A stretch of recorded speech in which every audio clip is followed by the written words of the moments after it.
Hey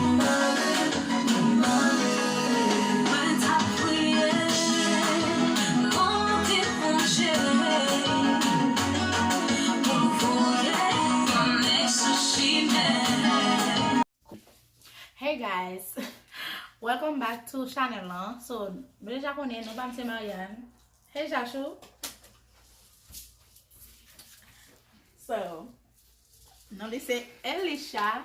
So, nou wal prek an koze mwen. Na pal til kon sa, li konen msorti mboko Andre. But mbral til kon sa, le ma pal ton entre ma tombe fe bui, ki ma fe yal relel pou di ken.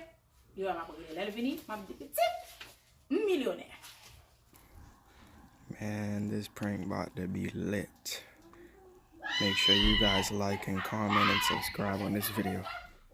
Let's get it.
So, nou pren Jessica, li te sezi la, li te we money la.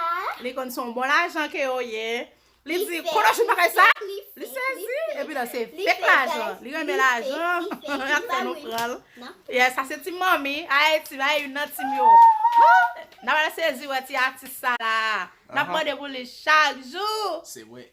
Hey Jesou, vini. Si so pwede pou YouTube yo, ki sa?